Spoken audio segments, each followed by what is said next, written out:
అంటే ఈ భూమి మీద పుట్టిన ప్రతి ఒక్కరు ఎట్లా ఏ ప్రాసెస్‌లో అయితే భూమి మీద పుట్టారో ఆ ప్రాసెస్‌లోనే చనిపోతారని. మరి యేసుక్రీస్తు ప్రభు వారు కూడా అలానే అంటే అలానే. జస్ట్ ఆయన పురుషుడితో సంబంధం లేకుండా కన్యకకే జన్మించాడు కానీ మిగతాది మొత్తం సేమ్ టు సేమే. అంటే శరీర ప్రకారంగా. అంటే ఆయన పాపాలు చేశాడా అంటే కాదు. ఆయన ఆ శరీర కోరికలు వచ్చినా ఆయన అదుపు చేసుకొని దేవునికి ఆయన నిర్దోషినిగా అప్పగించుకున్నాడు. మనం కూడా దేవునికి అప్పగించుకోవాలని ఉంటది ఆ మాట.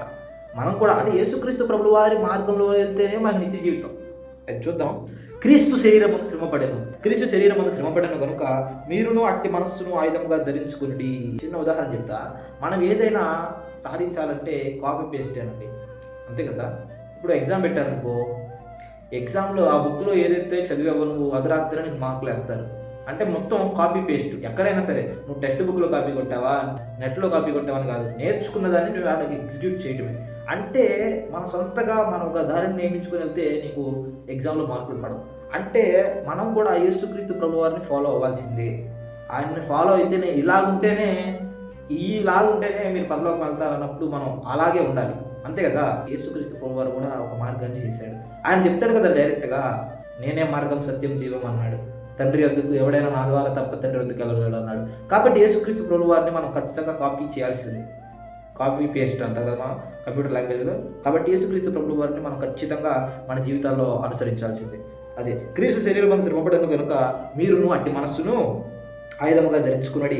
శరీర విషయంలో శ్రమపడిన వాడు శరీరము జీవించు మిగిలిన కాలము ఇక మీదట మనుషాలను అనుసరించి నడుచుకొనక దేవుని ఇష్టానుసారంగా నడుచుకున్నట్లు పాపముతో జోలి ఇక ఏమీ లేకయుండును.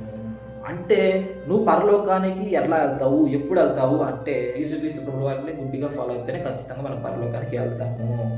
ప్రతిదీ ఎక్కడ చూసినా మనకు మాదిరి క్రీస్తు. మనకు మాదిరి క్రీస్తు. క్రీస్తు కూడా మీ కొరకు బాధపడి మీరు తన అడుగుజాడల మీద నడుచుకున్నట్లు మీకు మాదిరి ఉంచిపోయాను.